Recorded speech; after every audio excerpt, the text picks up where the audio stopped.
फैसलाबाद से अल्लाह पाक ने फरिश्ते भेजे।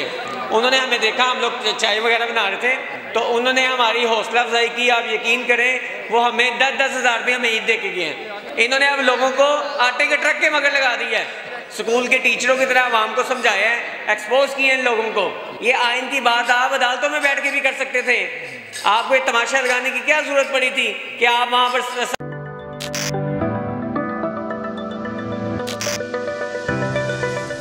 क्या हाल है जोए भाई? अल्हम्दुलिल्लाह ठीक, आप सुनाएं।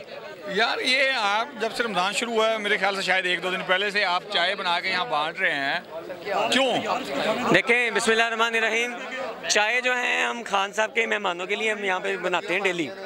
आज हमें 22वां-23वां रोज़ है, हम यहाँ चाय बना रहे हैं और अल्हम्दुलिल्लाह हम लाहौरी हैं और लाहौरी जो हैं वो मेहमान नवाजी में फ्रंट पेज पे होते हैं। इंशाल्लाह जब तक हमारे मुर्शिद ने यहाँ पर मेला लगा के रखा हुआ है, इंशाल्लाह मज़ीद हम आने वाले दिनों तक चाय देते रहेंगे।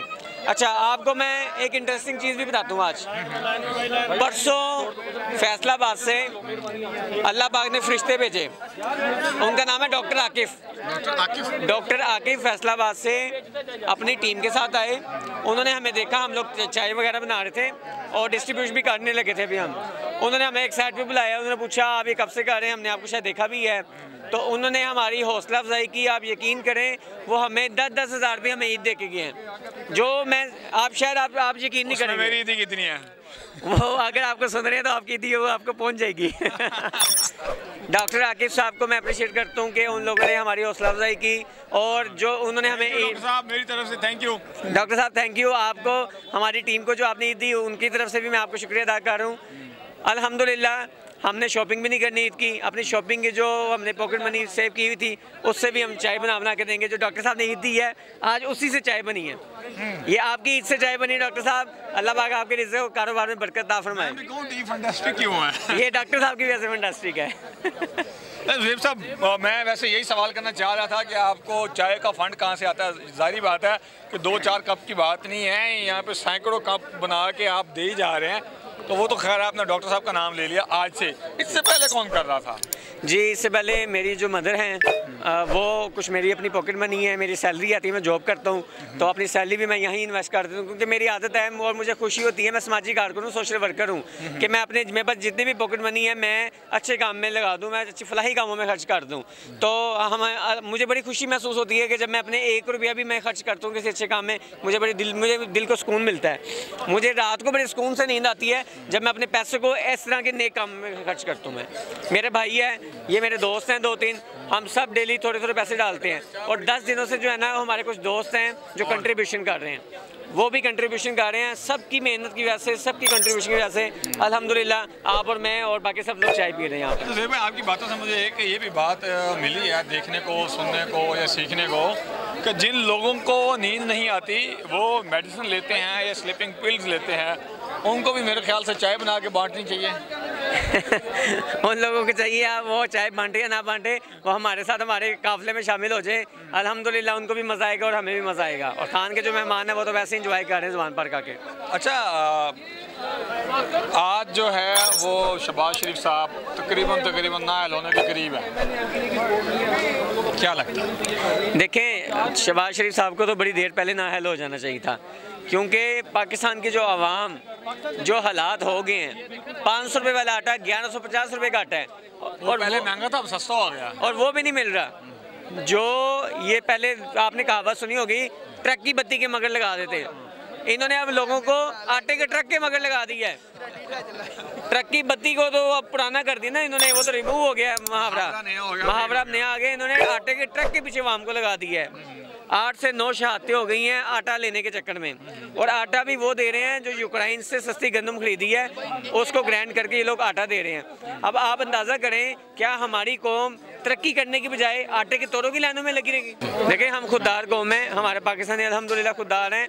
हमारे पाकिस्तानी को समझ आ गई है कि अब मज़ीद गुलामी हम नहीं कर सकते, जितनी गुलामी करनी थी हमने कर ली है। ये तो मेहरबानी है खान साहब की, स्कूल के टीचरों की तरह आवाम को समझाया है, एक्सपोज किए हैं लोगों को। और अभी आपने जो इलेक्शन कमीशन और उसके अलावा जो चीफ जस्टिस के मामला चल रहे हैं आपके सामने हैं, ये लोग चाहते नहीं है कि इलेक्शन हो। पार्लियामेंट के अंदर कल एक जस्टिस सुप्रीम कोर्ट इस्लामाबाद गए हुए थे और जरदारी साहब के बगल में बैठे हुए थे, उनके बारे में क्या कहना चाहेंगे आप? देखें, वो चीफ जस्टिस जो हैं ऑनरेबल है मेरे लिए। तो चीफ जस्टिस साहब को मैं इतना बताना चाहता हूँ कि आप हमारे मुल्क के कौम के टैक्स के पैसे से तनख्वाहें लेते हैं। आपका काम ही नहीं बनता आप पार्लियामेंट में जाके आप तकरीर करें, और बाद में आज आप कह रहे हैं कि जी मुझे तो पता ही नहीं था, मैं तो वहाँ पर कोई सियासी तकरीर नहीं करने गया था, मैं तो आइन की बात करने गया था। तो चीफ जस्टिस साहब, काजी फायद ईसा साहब, ये आइन की बात आप अदालतों में बैठ के भी कर सकते थे। आपको ये तमाशा लगाने की क्या ज़रूरत पड़ी थी कि आप वहाँ पर असम्बली हाल में गए और जाके वहाँ पर सीट पे खड़े होकर आप स्पीच कर रहे हैं, सियासी स्पीच कर रहे हैं। वो सियासी जगह है जहाँ पे आप खड़े होकर स्पीच कर रहे हैं। आपके ऊपर तो आर्टिकल लगना चाहिए। आपने कौम के टैक्स के पैसे की तौहीन की है। जस्टिस काजी फायद साहब, आपके ऊपर आर्टिकल 6 लगना चाहिए, ये इनका कहना था। लेकिन जो तारीख का मुताला मैंने किया है उसमें तो ये है कि लाहौर एबक रोड जहाँ पर नीला गुंबद है, वहाँ पर एक अदालत फैसला सुनाती है। तो फैसले के बाद गवर्नर लाहौर जस्टिस साहब को कहते हैं, जो उस वक्त काजी होते हैं, कि अगर तो इंसाफ या शरीयत के ऊपर फैसला ना देता तो ये जो खंजर मैंने लिया हुआ इससे मैं तेरी गर्दन उड़ा देनी थी। तो उस वक्त के जो काजी होते हैं वो अपनी जाए नमाज उठाते हैं और उधर से कोड़ा उठाते हैं और कहते हैं कि गवर्नर लाहौर, अगर तुम मेरे फैसले पे अमल दरामद ना करते तो कोड़े मार मार के मैंने तुम्हारी चमड़ी उतार देनी थी। जस्टिस साहब, मैं तो उन जस्टिस को देखना चाहता हूँ, उन काजियों को देखना चाहता हूँ जिनकी बदौलत इंसाफ का बोलबाला था।